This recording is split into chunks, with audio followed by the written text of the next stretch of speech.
Hi, everyone. I'm Linda Sheldon-Fell, and this is Moments of Hope, a show for the International Grief Institute where we feature people who turn pain into purpose and are doing great things in the world. And tonight's show is about the powerful healing modality known as laughter. And our guest is Carol Scibelli. Welcome to the show, Carol. Oh, I'm on. Oh, good. Yes. Thank you for having me. It's a pleasure to see you. Everybody is so articulate. I hope I don't get tongue-tied. It's really that. Oh, I just did. Look at that. You're so funny. So just to give our viewers a little bit of your bio, you are an award-winning New York City playwright and comedian. You also, in 2015, were featured in The Secret of the Keys, a movie. And how cool was that? I have never had such a cool experience in my life. I mean, maybe a couple of things, but I was in Vegas and I'm a degenerate gambler. And I I left the casino to be on set. It was a beautiful house they had rented for this movie. It was just gorgeous. I loved watching everybody. I loved everything about it. I loved being on. I didn't realize I was such a ham, but it was wonderful, wonderful experience. I was the key of, what was I? Oh, they wanted me to be the key of faith. I said, nah. They wanted me to be the key of compassion. Compassion. Okay. It was appreciation. Yes. That I could, because some of these keys, I said, I don't know. I'm not really that compassionate, but but it was a great experience. Yes, you are. Oh, yeah. Well, you're also very, very funny. I've seen you in action, and if I remember correctly, you taught the audience on what the Jewish word for a man's anatomical parts were. Penis? Is that what you're trying to get to? Yes. Well, the audience kind of knew. You're the only one that didn't know. It's called I used to call it a schmeckel. That's right. It's funny of what I was saying was funny saying a schmeckel, and you broke up. I know you thought it was great, but anyway, said, "What are you saying, schmeckel?" Yeah. I remember that clearly. Yeah. Yeah, teacher Grace. The audience was roaring. I think it might have been at my expense, but you were funny. So there we go. And so, Carol, you know humor, and it's been part of your life a very long time, but you also know pain. You lost your dearly beloved hubby, Jimmy, in 2006 after 30 years of marriage. What was that like? 3 years. The last 3 years were the best, too, until he died. That's terrible. What was it like to lose? Oh, God, it's so... a lot of your viewers have probably suffered some kind of loss, so they wouldn't be listening. It was pretty sudden, so that made it very shocking. I was sick from March 1st. Just about March 1st was diagnosed with a very rare lymphoma. And he died on April 13th, 6 weeks later. And it was just so, he had just turned 56. Just turned 56. Wow. I used to joke. Not only that young, but 6 weeks is very, very quickly to get this terminal diagnosis and then plan a funeral. It was very hard to even catch my breath.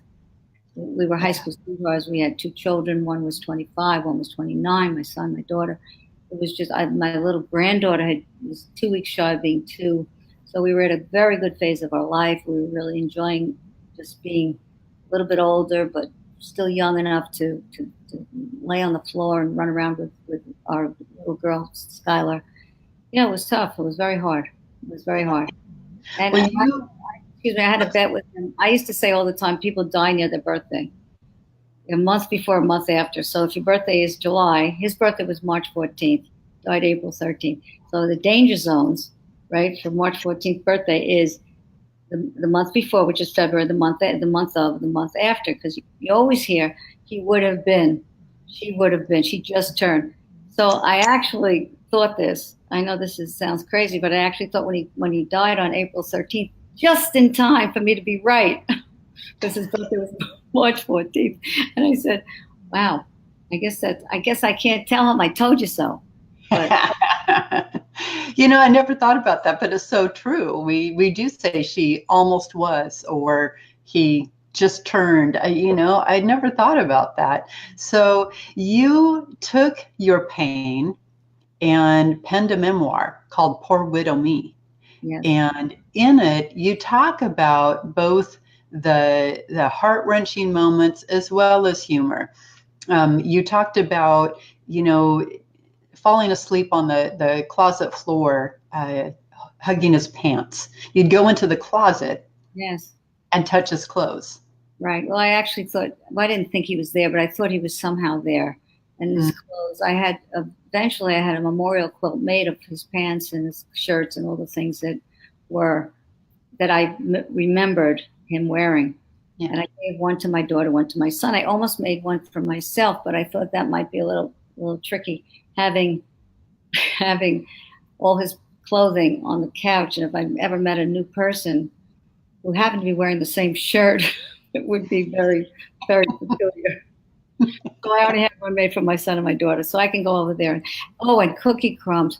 One of the little pockets of his Dockers had cookie crumbs in it. So that was a little, really? Yeah, it was very strange, very odd. Yeah. Huh. Okay. So did he ever hide any cookies in his pocket? Apparently he did. He's one of these He didn't want you to see him eating an extra cookie. Well, he was a really good chef, wasn't he? Oh, he was a terrific cook, and he was, made me look like when we had company, when we had holidays, everything was abundance. It was wonderful, wonderful. So, the holidays were hard. I remember one of the holidays, I had this huge Santa, and it was a couple of years after he had passed away, and I was bringing it up from the basement, and for just a moment, his face looked like a man that I could I almost kissed the Santa until his head fell off. Those huge things that you see. Yeah, I know. Yeah. The holidays are upon us once again, and they are very, very, very challenging. For some people, they're challenging for the rest of their life. And one of the things that I like to do, it's called the 12 Nights of Kindness, and I'll share about it more in a show a few weeks down the road. But it's basically going out and spreading cheer and teaching children how to be givers of kindness as a way to help lift our own heart. And it's about being proactive and doing things to put joy back into your heart at a time when everything feels so raw. And so speaking of that, tonight we're going to be talking about laughter and the healing modality that it is. Many people don't realize that laughter is an actual healing modality. And there's such a thing. Have you heard of laughter yoga? Oh, yeah, I have. I have never done it, but I'm not. Oh, yes. So you walk around in a circle. Yes, I did do it once. I actually wasn't too thrilled with it. It seemed okay. It seemed very forced to me. Well, the reason why they say that it works is because fake laughter is just the same as real laughter. Your body can't tell the difference. Okay. And so we know that laughter, there's a lot of physical and emotional benefits to laughter. I mean, it's been proven to reduce your blood pressure, actually reduce your blood sugar, and it also releases the chemicals in your brain that fight, colds and infections. And so it helps to reduce stress that way. Also, because it also reduces your cortisol and epinephrine, other stress chemicals in your brain. And so laughter is actually really, really good for you. And the idea behind laughter yoga is that you fake it till you make it. And yes, did that roll off my tongue? Absolutely. No, that's true. You fake it till you make it because your body can't tell the difference. And that is very true. For visualization as well as laughter. And so, basically in laughter yoga, it's that breathing, and it's doing kind of a fake laughter with a group. And the truth is that usually once you start doing a fake laughter with people in a group, it's so comical and silly that genuine laughter soon follows. Right. But, that's true. Yeah, I didn't mean to make it sound like but I did have one experience, and it seems strange, but that is true. If you're laughing, your body doesn't know the difference, and people who doesn't know. And you had a poor experience, and that's unfortunate. But just like anything, there's good instructors and not so good instructors. And I hope that the people who were in your group will try it someplace else. But in the meantime, they can bring you up on YouTube and have a good organic laugh, as well as, if people are struggling, because especially when we're grieving, that's you said it perfectly, is that that's the time when you least feel like laughing. And laughing will help change your perspective, and a good belly laugh will help scatter 100 griefs. And so people can do things that are proactive to help them laugh. And one of those would be looking at funny YouTube videos or watching an I Love Lucy rerun, anything that can help you laugh. So it doesn't have to be laughter yoga or, fake yoga or what have you. What is a good way, if you are looking for a good laugh, what's your go-to? My go-to? That's an interesting question. I don't know if I have a go-to. I think I just watch funny things on TV. You know what it is? I think the most, I spend time with my funniest friends, where I can go back and we can kind of exchange funny stories, or just a look of just a funny kind of back and forth. I think hanging out with funny people makes all the difference. But people who are grieving feel guilty sometimes laughing. They don't feel like it's something that they should be doing. They feel like, oh my God, I'm not in. I shouldn't show that I'm laughing. I had a friend tell me about her grandmother, who never wanted to take her picture because without her knowing, because she'd be laughing on nothing. And when she was in a group with everyone take the picture, she would make a face like she was sad, even though the moment before she was laughing, because she thought it was disrespectful to the person who had just died. But that's how a lot of people, I think, feel. Yeah, and that's very true. It's hard to think of anything other than pain when you're in the midst of pain. Right. And that's why laughter is so important, because it gives your brain a respite from that pain. But there's always funny things that happen. I remember when I used to, when you put in the a year later, a memorial and you put a little picture of the person who passed away. So the first year we put in a picture of Jimmy. Yet next year we put the same picture of Jimmy. The year after we put the same picture of Jimmy. And the fourth year I said, maybe we should put, and I was serious. I really was serious. I said, maybe we should find a more recent picture. And then I realized, oh, right. Right. So stupid things like that all the time. I ran into, about 6 months after Jimmy died, I ran into someone that we knew in high school that I always thought had a crush on him. I was holding a candle for him. Is that the expression, holding a candle? Whatever. She always, torch. It's a torch. It's a bigger candle. It's a torch. And she was about 60 or whatever age. She was way into her 50s. She was about our age at the time. And she looked at me, she said, she's engaged. And we just hugged, and I said, you waited till it was absolutely impossible, didn't you? Because she figured, well, maybe he'll leave me. I'm tough to live with. Maybe he'll leave me and he'll, get back to her. But stupid things like that happen. Make you laugh. It's just life. You have to look for the lightness, really.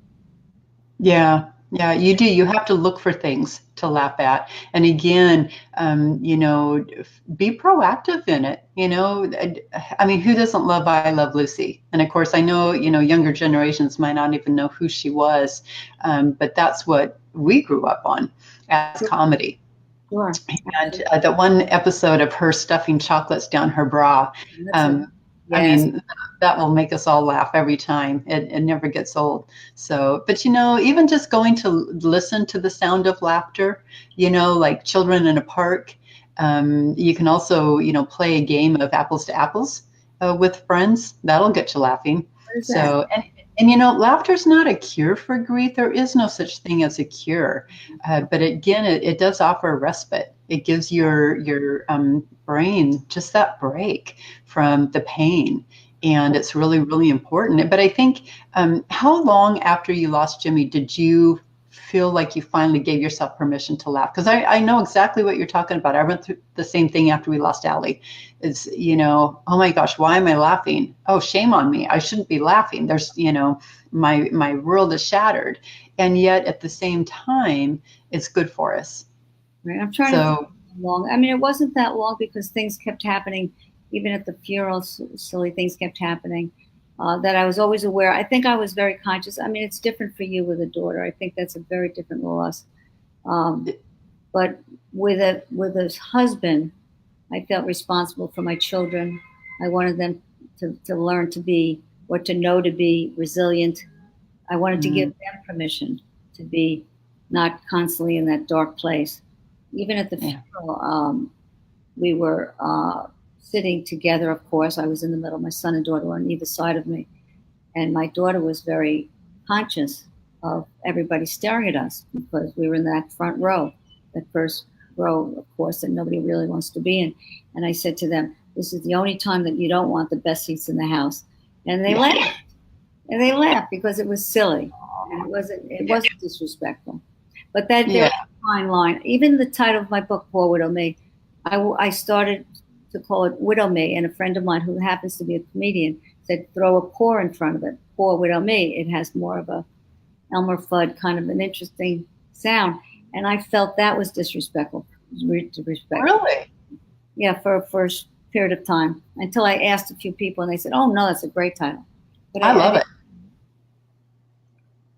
Yeah, it's great. First I didn't feel it was, but like I said, I thought it was disrespectful. Yeah.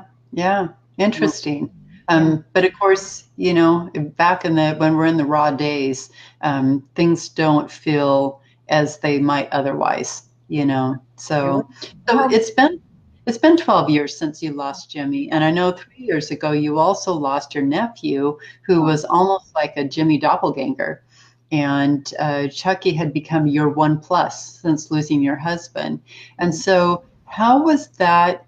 Was it any different, that loss, compared with losing Jimmy?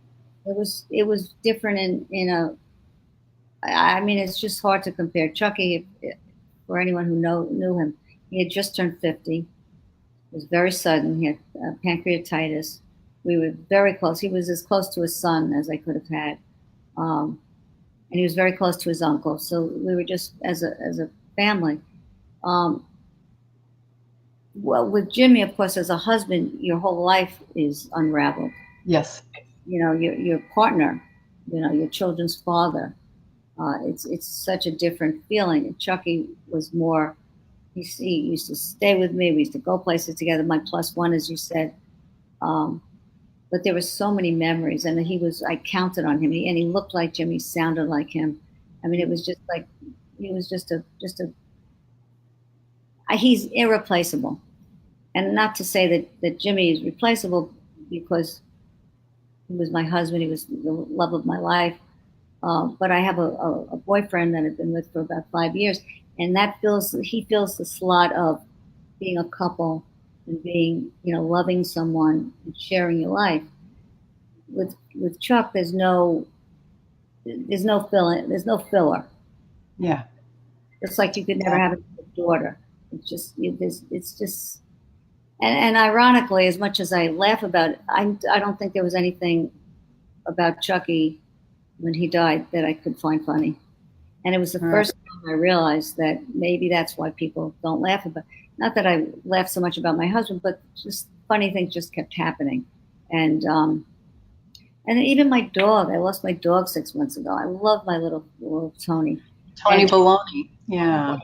I used to bring him to all the conventions. I mean, he was just my guy. I adopted him when he was 1.5 years, and it was about 1.5 years after Jimmy died. So he was just my guy. I have another dog now, and it was a puppy. Is a Havanese, little Frankie. And he's my dog, but it's different. Yeah. It's just different. I know I'm going off. That's the thing about loss, is that no two are alike. And even if two people both lost a husband, their journeys are still going to be as unique to them as their thumbprint. And, it's hard to describe really, but, what it does to your life.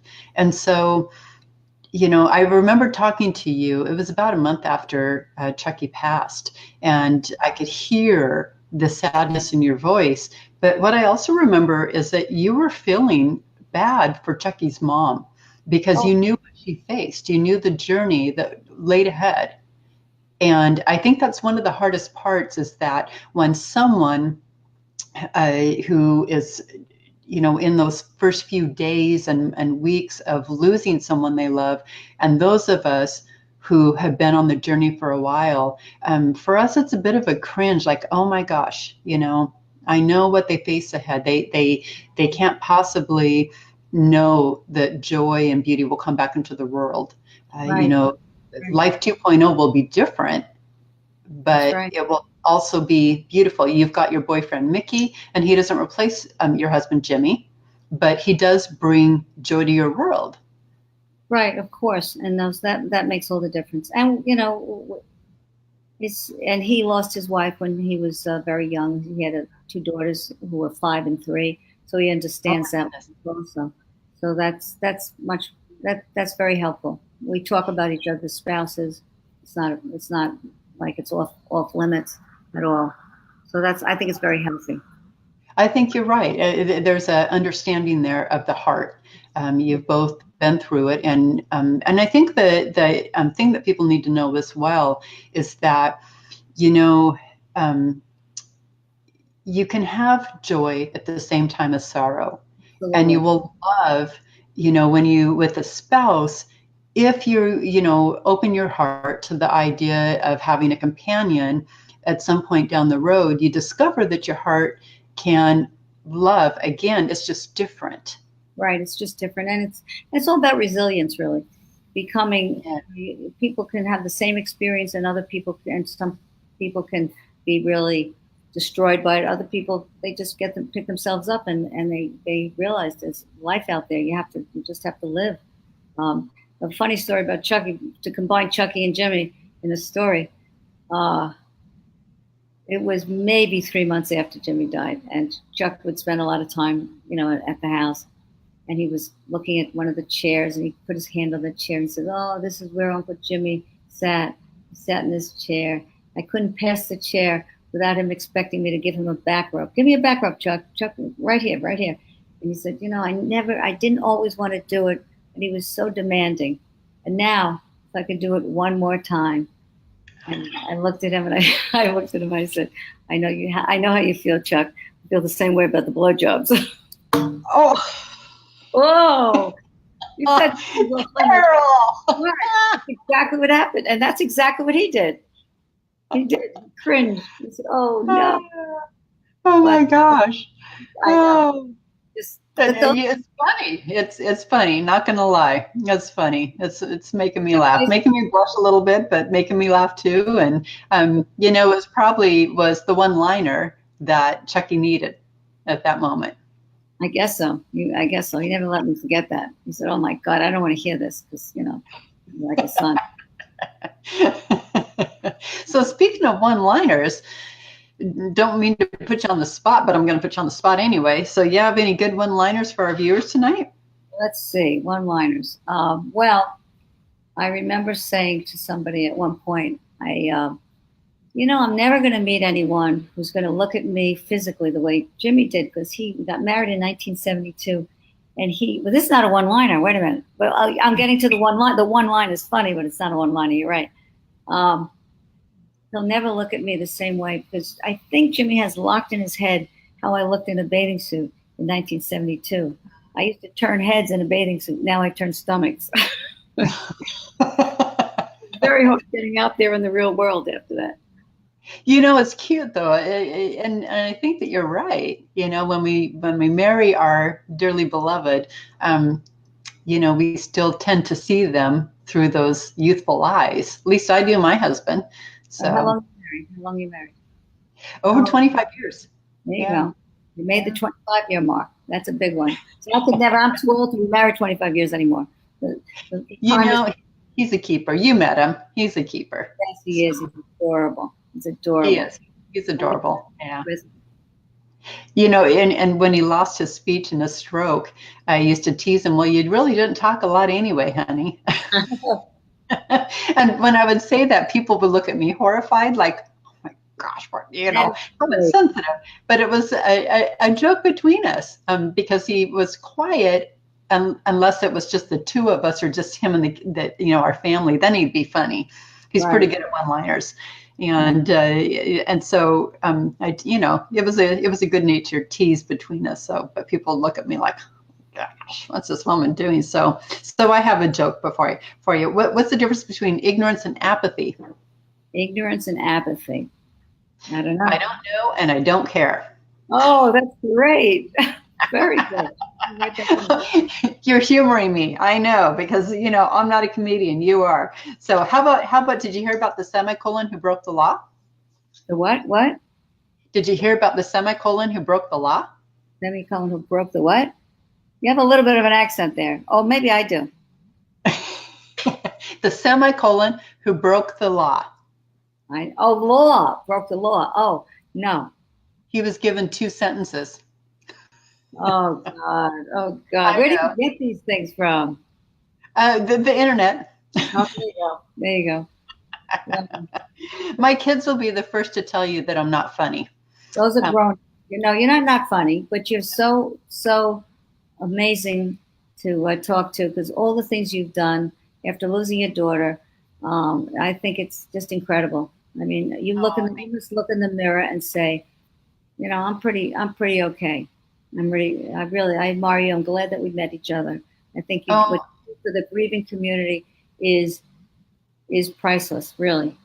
Really, it really is. But the moment I met you, I just thought, I'm very fond of you. So thank you for your kindness. Losing a child is really, there's no words to describe it. And what's really challenging, I think, about loss is that when you do start to find your footing and you start to smile again, you might smile only for 5 seconds and cry the other 23 hours of the day. But if people see you smile, they think you're over it. And the thing about loss is that it's not something you get over. It's something that you learn to live with. It becomes part of you. It becomes part of your tapestry. And I had to fight to find my footing. And so, if you and I can be role models for people, that life can become joyous again after loss, then, that makes my heart happy. So, turning our pain into purpose to benefit other people helps to heal our own heart. It does. So, yeah. Sometimes I would go to weekend conventions and watch the people come in on a Friday and see how their body language was different on a Sunday afternoon, spending 2 nights with people who were been around a little bit longer, have grieved, and know that you can be happy again. And it's like breathing again, like being able to. We give them hope that they'll be able to breathe without pain. Yes. Without emotional pain. Exactly. Yeah. And the truth is that it doesn't mean that we forgot about our loved one. I mean, how do you forget? How you were high school sweethearts with Jimmy. You were married for 30 years. How do you forget? You don't forget, but you can go on and enjoy life again. And we will always have those triggers. Those memories that take us back to always. Yeah. Christmas. Yeah. You talk about Christmas coming. Christmas music is big for me. Not the festivities, not the Christmas decorations, but the music. I guess music in general is tough for a lot of people, I think. Right? Yeah, it is. I was just talking about this the other day, how our daughter Allie loved Amy Grant music.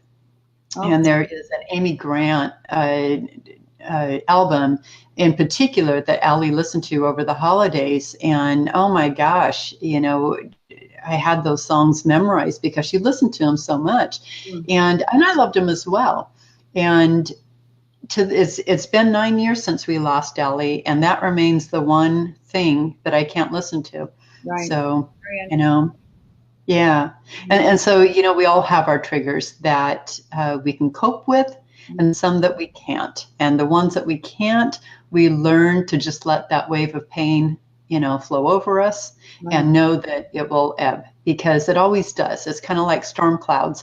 When someone's having a rough time in life and it's raining, it's pouring, and it just feels like the world is crashing down, but it doesn't always stay that way. Exactly. No clouds ever stayed permanent in someone's life.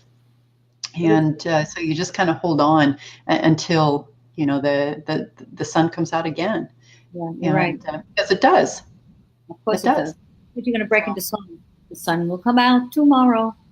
It's good for people to hear you who have done, that you still have moments when it's difficult for you. Oh, yeah. It's very good for people to hear that because people see you as very together, which of course you are. But when you help people, sometimes people think that the person who's helping doesn't need any help or doesn't feel it in the same way. Yeah, and I might have it together most of the time, but we're human. And so when we don't have it together, it's okay. I just don't have those on camera. It's, because to me, I'm kind of like one of those wild animals that likes to lick their wounds in private. And so when I have a moment, it's very much in private. It's usually in my bed with the covers pulled over my head. But I can honestly say that I don't have those moments nearly as often as I did. And the truth is, way back when we lost Ellie, I didn't believe that I would ever have a pain-free moment at that time.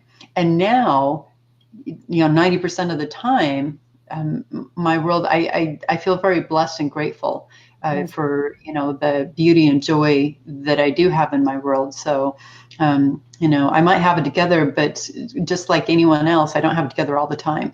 So, and that is just life. That is just how it goes. So, but I appreciate you sharing your story, Carol, because, hearing about Jimmy, and you guys were married for 30 years, high school sweethearts, and your book was just fantastic. And so what do you have on the plate now, or what about in the future? Do you have any gigs coming up? Anything exciting? Any new movies? Well, right now I'm working on Pour With Me as a play. It's a book now. It was from a blog. That helped me too. Just writing the blog, that first year and a half, because you forget. But I'm writing it as a play, possibly with music, not a musical, but with music, maybe 6-7 songs. Wow, that's amazing. What they call a two-hander, not a one-woman show, two people. Okay. A little bit different. It's somebody that kind of acts out what I'm talking about. It's funny. It's very funny. It's very. I would imagine. And so, when will that be done? Right as soon as we hang up, I'm going to be finishing it. No, probably a couple months. So. And so, will it be something that people in New York City can go see, or will it be nationwide, or? Well, we have to see. I have to talk to people, but I'm thinking off Broadway, and it's exciting. It's exciting to stay busy. Yeah. Giving yourself a reason to get out of bed is very important. Yes. And if you can do that, within the first few years, find a way to do that, it eventually becomes effortless. Right. And so, staying busy and doing things, especially creative things, tapping into your natural talent to produce creative things is fantastic. Yeah. So good for you. Good for you. So, what's that? Writing a book of essays as well. Essays, not necessarily, the death thing somehow gets a little bit, you want to talk about other things besides grieving. So I'm writing some fun incidences that have happened over the years. Always personal essays. They say if you have your 10,000 hours of doing something, you can do it sort of okay. Right? Yep. So I think I heard only part of that. Oh, okay. So I'm trying to, so we're live on camera, so I'm going to pretend that I heard all of that. Do you want to repeat it for me? You cut out on me at the first time. Malcolm Gladwell says if you do something for 10,000 hours, then you've got it down pretty good. And if you're a Michael Jordan, then you're a superstar. If you can, So I'm saying I've been writing these essays for at least 10,000 hours in my life. So hopefully there's something. Oh, that's Frankie. Hopefully something great will come with them. Is that your new doggy? That's a new dog. He's right at my feet, right here, Frankie. He's great. And what kind of dog is he? The Havanese. Oh, okay.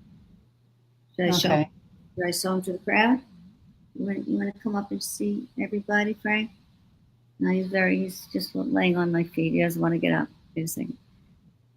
He doesn't want to get up? He says it's too late. Well, thank you so much for joining us tonight. And I want to say, when you wrote your blog after losing Jimmy, that became your book, Poor Widow Me. Isn't that right? Exactly. Yeah. And viewers can find your book anywhere. They can find it Amazon, Barnes and Nobles, around the world. But where can they reach you if they want to reach out to you, invite you to headline something? Where can they find you? poorwidowme.com or carolschibelli.com. That's where they could, or they could write to me at carolschibelli@gmail.com, CarolScibelli@gmail. That would be great. It's nice to hear from people. Yeah. It is. And so my final question to you, Carol, is what is your definition of hope? Oh, boy, hope. I guess looking ahead and, thinking about that things don't happen to you, they happen for you. I heard that recently.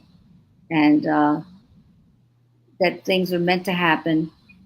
So there's that is hope, not to you, for you. So people, why did he die on me? He didn't die on you. And maybe there are things like good things that happen because of negative things. And I guess that's hope, hoping that the negative will turn into a positive in some ways, and not always looking at the dark side, looking at the lighter side. Beautiful. Well, thank you so much for joining us tonight. I really appreciate it. And best of luck to you on finishing this next play. How cool is that? And keep us posted. Let us know when it comes out. Especially, as a comedy, we all need a good laugh. And you're fantastic at delivering laughs. And so thank you very much. Thank you. And thank you for having me on. Oh, it's good to see you, Carol. Yeah, take care. All right. Thank you. Thanks a lot. Good night. Bye-bye. Bye-bye.